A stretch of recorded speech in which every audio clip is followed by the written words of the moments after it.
So, I know that you think that these cards are good, but allow me to play devil's advocate.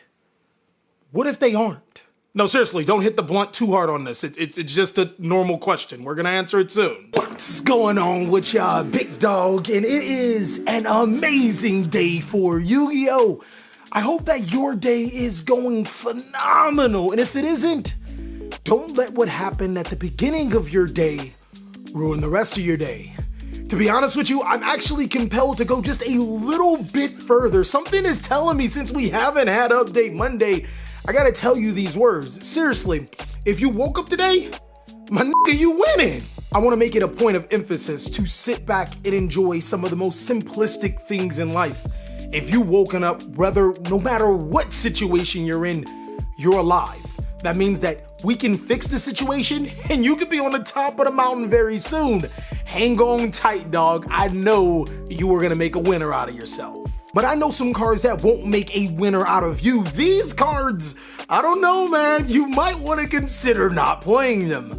Of course, I'm going to be talking about what these cards do, their applications inside of the meta, and why you should not be playing these Yu-Gi-Oh cards, because oftentimes they could just flat out cost you games. But of course, if you want to learn about some really good cards that can win you games, not only do I have a staples tier list, I might even be making some more secret text. These cards are virtuoso in your matchups. So without further ado, let's go ahead and jump on in and start talking about these cards. Now, the first card I want to bring to your attention is actually considered the go-to side deck card. This card is even rated high on my side deck tier list, but every card has their flaws, and this one is becoming more and more apparent.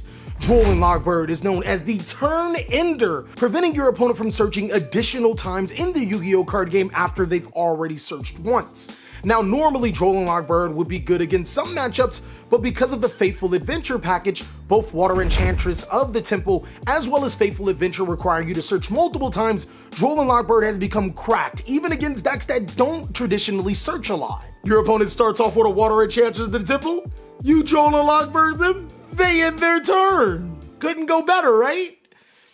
It actually does get worse. So players have 100% gotten extremely smart to Drolling Logbird, and in order to counteract that, they've been playing the best hand trap in Yu-Gi-Oh right now in Sideframe Gear Gamma, not only in the main board, but also in the sideboard. Sideframe Gear Gamma is especially important right here because when you Drolling Logbird, it is typically when they don't control monsters. You activate a Drolling Logbird, they Sideframe Gear Gamma you, congratulations, you played yourself, big dog, as not only can they make a free Hockley Fibrates if they wanted to, they could also make a Sideframe Lord Omega and pluck another card out of your hand, all because you tried to end their turn. Now, I don't know how your side deck cards work, but I like mine to actually do things, not give my opponent things to do, right? But if you thought Drolling Logbird Nightmares ended right there, no, it only gets worse. Drolling Logbird is thought of to be a great card against the Fluundereeze matchup, mainly because they can't play Sideframe Gear Gamma.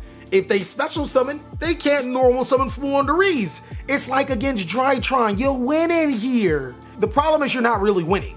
The problem with Drolling Logbird is that it needs to be sent from your hand to the graveyard in order to activate this effect. And Fluundereeze players across the board have been main boarding Dimensional Shifter. If they just so happen to open Dimensional Shifter and activate it before they do any searches, well, I mean, you got a nice piece of cardboard in your hand at least. Sometimes it might be shiny. And you know the funny thing about this is that I actually was like, yo, I don't care about this information. I'm gonna disregard it. I'm gonna side in Drolling Logbird anyways. Do you got the shifter? They had the shifter every time I had Droll. Every time. To add icing on the cake, Drolling Logbird becomes less effective the longer the game goes because there's less multiple searching in a turn. This not only means that you need to open Drolling Logbird, your opponent has to not open already cited answers to Drolling Logbird, you also need to be able to resolve it on turn 1. Yeah, this ain't it, fam. When you put in your side deck card, you shouldn't be hoping and praying that your opponent doesn't have the answer. You should be fairly confident that these cards will work every single time, and that's why Drolling Logbird isn't necessarily a great card right now. Now, there is another card that just so happens to fit the Drolling Logbird profile. Fortunately enough, it doesn't lose to Psyframe Gear Gamma or Dimensional Shifter, but it has some of the same flaws. Ghost Reaper in Winter Cherries is an amazing card in this format to some players, as this is legitimately the answer if you deal with a particular extra deck threat. Players have been picking up Ghost Reaper in Winter Cherries by the mass. This card has skyrocketed in price because some of its success due to players being able to play it and topping certain events. The problem with Ghost Reaper in Winter Cherries though is the same inherent problems that it's had since 2017, except it's been exasperated over the course of 5 years. Yes, Ghost Reaper in Winter Cherries is phenomenal at being able to stop your opponent from summoning a specific card. Predaplant Vert Anaconda and Hockley Fabrics are normally monsters that come into play, but there's a huge problem with that. First, Predaplant Vert Anaconda and Hockley Fabrics pretty much require the exact same cards to be played. This means if your opponent summons a tuner monster and then a non-tuner monster, you have a choice to either Ghost Reaper the Predaplant Vert Anaconda or the Hockley Fabrics. Not both of them. The weird thing is that you feel that you stop them, but a card like Effect Veiler or Infinite Permanence pretty much does the exact same thing. It forces them to go down one route except for the other, except that this particular time they need an additional extender to do so. So what happens if you wait it out and your opponent makes Kriston Hockley Fabrics and then you Ghost Reaper the Mecha Phantom Beast Auroradon? Well, then they just make Vert Anaconda and then summon. It's literally the same thing they've been doing when you would hand trap them. The problem with Ghost Reaper and Winter Cherries is that it doesn't do anything better than a more generic card that doesn't require you to waste extra deck space. That is legitimately the problem with this card. And yes, I'll give it to you with Ghost Reaper and Winter Cherries. Maybe your strategy isn't well prepared to deal with this particular card.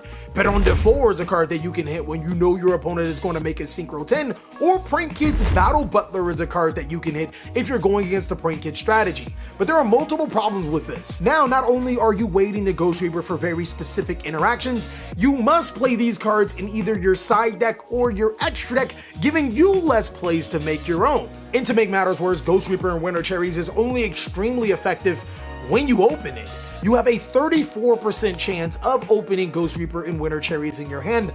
Now, I know you could increase the odds by activating Pot of Prosperity, which allows you to dig 6 cards deeper, but now you've given up the element of surprise and your opponent knows you're playing Ghost Reaper and Winter Cherries. And if you ever needed the cherry on top, Ghost Reaper and Winter Cherries works only if your opponent hasn't already used the card. If they've went through their whole combo and basically half their extra deck, something that a lot of decks do, and then you draw the Winter Cherries, boy, I bet you wish it was a more effective card at that point in time. I understand that Ghost Reaper and Winter Cherries is the wave right now, and everybody's buying the card out because it did see success.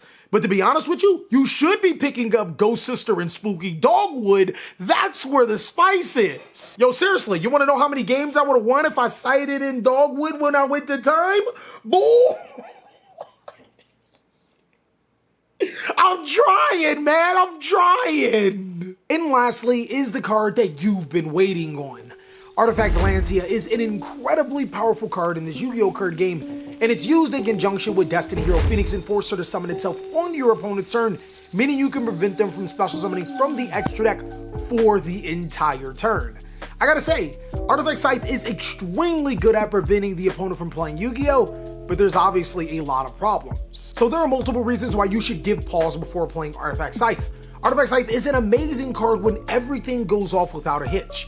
Not only do you need to perform your full combo, you also need to make Artifact Dagda, gain the effect of Artifact Dagda to set the Scythe, and then make Phoenix Enforcer to destroy the Scythe on your opponent's turn. Now, more often than not, if you were able to complete this combo unhand trapped, then you were gonna win anyways. That's what's really crazy about Artifact Scythe right now. If you are able to complete this entire combo inside of a format where players are at least playing 9 hand traps, at least playing 12 to 15 going second cards, and most of them are to prevent Scythe from being able to activate, then you are gonna win whether you resolve the Scythe or not. Those resources could have been an extra negation monster. It could have been an extra card in your hand. To be honest with you, Artifact Scythe is win more a lot of the times. But let's actually come back to regular Yu-Gi-Oh! Players are actually playing an enormous amount of hand traps to prevent you from finishing off with the Artifact Scythe block. More often than not, if a player plays 12 hand traps, they have a high percentage of opening 2 of them. That means that Artifact Scythe and Artifact Dagda won't be using their primary function, setting this card up on the first turn, and it's already been proven that a lot of strategies have been dropping Artifact Scythe from the main board because they can pretty much play without it. Artifact Lancey has actually been proven as the better card between the two. Not only does it hit almost every single top deck in Yu-Gi-Oh!, it also stops Fluwanda Reese, a deck that doesn't need its extra deck. Imagine Scythe locking a deck that doesn't need its extra deck. You should feel dumb. I played a deck that when people Scythe locked me, I laughed and proceeded to win. The crazy thing is the card that really could have helped them, Destiny Hero Phoenix Enforcer, they used it so they could Scythe lock me. So thank you for getting rid of your disruption. On top of that, there's also players sideboarding cards like Cypher and Gamma. We've already talked about this. DD Crow, Ghost Bell, and Haunted Mansion. Not only do you need to set up this Scythe lock, you also need to protect it with other cards that may not be as easy to make because they hand trapped you all the way through. Why not just play better Yu-Gi-Oh cards? Statistically, combo decks are way better off just using those slots for either recovery cards or being able to use those slots for an additional disruption. But hey, what do I know? That is just the devil's advocate on these cards and why you should be playing them. Let me know, is this something that you can agree on? Do you have anything to add, or do you disagree with that? Be sure to let me know down below in the comment section, as well as check out these videos, as I'll catch you on the next one.